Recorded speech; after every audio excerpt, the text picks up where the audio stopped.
নফসের ভিত্তিতে সৃষ্টির সেরা জীব। মানুষ সৃষ্টির সেরা জীব। ফেরেশতাদের ওপরও মানুষের শ্রেষ্ঠত্ব দান করা হয়েছে, এটা আমরা কম বেশি সবাই জানি। তবে এটা কি জানি সেই শ্রেষ্ঠত্ব লাভে নফসেরও ভূমিকা রয়েছে? ফেরেশতারা সবসময় আল্লাহ তাআলার ইবাদতে নিয়োজিত থাকে, কখনো তারা আল্লাহ তাআলার হুকুম অমান্য করে না। কিন্তু মানুষ আল্লাহ তাআলার কত হুকুমই না অমান্য করে, তবুও মানুষকে ফেরেশতাদের উপর শ্রেষ্ঠত্ব দান করা হয়েছে। এর কারণ ফেরেশতাদের মধ্যে নফস নেই কোনো অনুভূতি শক্তি। তাদের মধ্যে কেবল জীবনী শক্তি বিদ্যমান।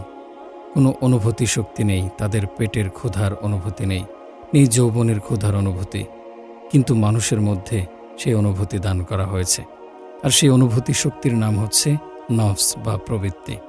আল্লাহ তাআলা মানুষদের নফস দান করেছেন, যার কারণে সমস্ত সৃষ্টিকুলের মধ্যে মানুষ সেরা। নফস যখন আমাদের শ্রেষ্ঠত্বের প্রমাণ বহন করে, তখন সেই নফসকে ইসলাহ করা আমাদের উপর কতটা গুরুত্বপূর্ণ একবার কি ভেবে দেখেছেন? আপনি নফসের বিরুদ্ধে যুদ্ধ করে বিজয় অর্জন করলেই আপনি সকলের ওপর শ্রেষ্ঠ। যদি তা না করে নফসের ধোঁকায় পড়ে তার গোলামি করতে শুরু করেন, তখন কি আর শ্রেষ্ঠত্ব প্রমাণিত হবে? না। নফসের গোলামি করে নফসকে অপবিত্র রেখে শ্রেষ্ঠত্ব অর্জিত হবে না। শ্রেষ্ঠত্ব অর্জন করতে হলে অবশ্যই আপনাকে নফসের বিরুদ্ধে যুদ্ধ করতে হবে এবং বিজয় অর্জন করতে হবে। বস্তুত আপনি আমি কি সেটা করছি? দুজন ব্যক্তিকে দুটি জঙ্গলে ছেড়ে দেওয়া হলো। বলা হলো দুজনকে এই জঙ্গল অতিক্রম করে অপর প্রান্তে যেতে হবে। একটি জঙ্গল একদম নিরাপদ, নেই কোনো বাধা, নেই কোনো ভয়ঙ্কর জানোয়ার। অপরদিকে অন্য জঙ্গলে রয়েছে নানান বাধা বিপত্তি, প্রতিমধ্যে রয়েছে খাল বিল ইত্যাদি।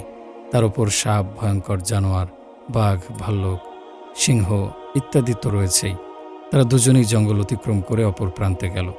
একজন আরামসে কোনো বাধা বিপত্তি ছাড়াই, কোনো জানোয়ারকে হত্যা করা ছাড়াই, অপরদিকে অন্যজন নানান বাধা বিপত্তির মোকাবেলা করে সাপ, বাঘ, ভাল্লুক, সিংহকে হত্যা করে অপর প্রান্তে পৌঁছেছে। এখন বলুন তো, কাকে শ্রেষ্ঠত্ব দান করা হবে? অবশ্যই তাকে, যে নানান বাধা বিপত্তি মোকাবেলা করে ভয়ঙ্কর জানোয়ারকে হত্যা করে অপর প্রান্তে পৌঁছেছে।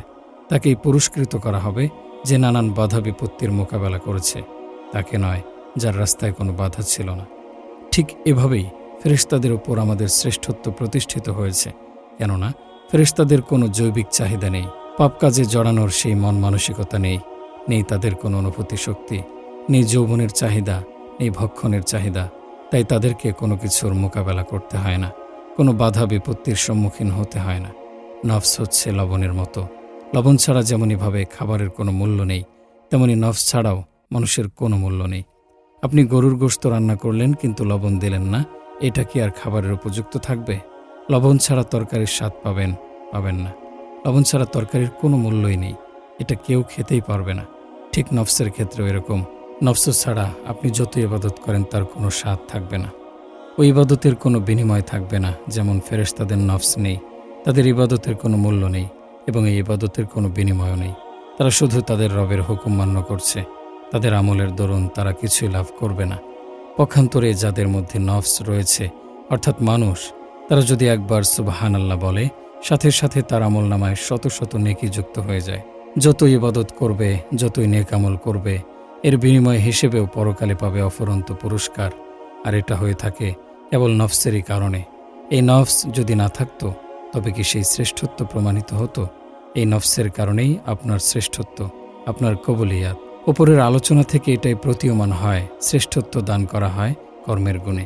আর সব কিছুর ওপর আমাদের শ্রেষ্ঠত্ব অর্জন করার কারণ হচ্ছে আমরা নফসের বিরুদ্ধে মুজাহিদ। যে ব্যক্তি নফসের বিরুদ্ধে লড়াই করে বিজয় অর্জন করেছে, নফসের গোলামি থেকে নিজেকে মুক্ত রেখেছে, সেই প্রকৃতপক্ষে শ্রেষ্ঠত্ব অর্জন করেছে। এখন নিজেকে প্রশ্ন করুন, আপনি আমি কি সত্যি নফসের বিরুদ্ধে মুজাহিদ? সত্যি কি আমরা নফসের বিরুদ্ধে লড়াই করছি? সত্যি কি আমরা নফসের হুকুম অমান্য করে রবের হুকুম মেনে চলছি? যদি আপনার উত্তর হয় না, তাহলে আপনি কিসের সৈনিক, কিসের মুজাহিদ, আর কোন ভিত্তিতে আপনি সৃষ্টির সেরা জীব? আচ্ছা, আপনি আমি সৃষ্টির সেরা জীব, এটা কি আমাদের কাজে কর্মে, আমাদের চিন্তা চেতনায় প্রকাশ পায়? বলতে পারছেন না? তাহলে আসুন নিজের অবস্থান সম্পর্কে আরেকটু জানি। আসুন নিজেকে হাইওয়ানের সাথে একটু পর্যালোচনা করে দেখি। আল্লাহ তাআলা হাইওয়ানের ওপর মানুষকে এক বিশেষ বিশেষণে বৈশিষ্ট্যমণ্ডিত করেছেন, সেটা হলো আকল, বুদ্ধি, বিবেক। যেন তা দ্বারা সে ভালো মন্দ, হালাল হারাম ইত্যাদির মধ্যে পার্থক্য করতে পারে, কল্যাণ অকল্যাণ ইত্যাদি বিষয়ে অনুধাবন করতে পারে। শুধু তাই নয়, এর দ্বারা যেন তার জৈবিক চাহিদার বিভিন্ন ক্ষেত্রে ভালো মন্দ হালাল হারামের মধ্যে পার্থক্য করে চলতে পারে। বস্তুত এতেই তার মনুষ্যত্ব ও মানবিক দিকের প্রকাশ ও বিকাশ ঘটে। তাই কেউ যদি তার নফসের গোলামি করে, ভালো মন্দ হালাল হারাম বিবেচনা না করে জৈবিক চাহিদা পূরণ করে, তবে তার আর হাইওয়ানের মধ্যে কোনো পার্থক্য থাকে কি? আল্লাহ তাআলা ফেরেশতা ছাড়া মানুষ, জিন, হাইওয়ান সবার মধ্যে নফস দিয়েছেন। সবার মধ্যে একটা জৈবিক চাহিদা দান করেছেন, আর সেই চাহিদা হলো যৌন চাহিদা, খাবারের চাহিদা, আরামায়েশের চাহিদা ইত্যাদি। মানুষের মধ্যে যেমনইভাবে এই চাহিদাগুলো বিদ্যমান, ঠিক তদ্রূপ হাইওয়ানের মধ্যেও এরকম জৈবিক চাহিদা রয়েছে। তারাও তাদের নফসের তাড়নায় এই চাহিদাগুলো পূরণ করে। মানুষ এবং হাইওয়ানের মধ্যে চাহিদার ক্ষেত্রেও কম বেশির তারতম্য রয়েছে। তবে হাইওয়ান এবং মানুষের মধ্যে পার্থক্য করার জন্য মানুষকে এক অনন্য বৈশিষ্ট্য দান করা হয়েছে, যেন সে এটার মাধ্যমে ভালো মন্দ সব কিছু পার্থক্য করতে পারে, হালাল হারাম চিহ্নিত করে জীবনযাপন করতে পারে। কিন্তু আজকাল দেখা যায় নফসের তাড়নায় কিছু মানুষ তাদের আকল, বিবেক, বুদ্ধি সব হারিয়ে ফেলেছে। ফলে সবকিছু তার পশুসুলভ হয়ে গেছে। বস্তুত হাইওয়ান কেবল তাদের জৈবিক চাহিদা পূরণে ব্যস্ত। পেট আর লিঙ্গ হচ্ছে তাদের চিন্তার সর্বোচ্চ স্তর। তাই বলা যেতে পারে, মানুষের মধ্যে যারা শুধু জৈবিক চাহিদা পূরণ করতে ব্যস্ত, পেট আর লিঙ্গ তাদের চিন্তার সর্বোচ্চ স্তর, তারা তো পশুর চেয়েও আরও বেশি নিকৃষ্ট। পশুর চেয়ে আরও বেশি নিকৃষ্ট এ কারণে যে মানুষের জৈবিক চাহিদা পূরণ করার জন্য শরীয়তের কিছু বিধিনিষেধ রয়েছে কিছু সীমাবদ্ধতা। তাই সে যদি জৈবিক চাহিদা পূরণ করার জন্য সীমা অতিক্রম করে ফেলে, তখন তাকে অবশ্যই জবাবদিহি করতে হবে। পক্ষান্তরে পশুর ক্ষেত্রে এরকম সীমাবদ্ধতা নেই তাদের কোনো বিধিনিষেধ, নেই কোনো হিসাব নিকাশের দায়বদ্ধতা। কিন্তু মানুষ, এখানে আমি কেন পশুর আলোচনা করেছি এ কারণে যে আজকাল অনেক মানুষ পশুসুলভ হয়ে গেছে। তারা তাদের বিবেক, বুদ্ধি সবকিছু খুইয়ে ফেলেছে।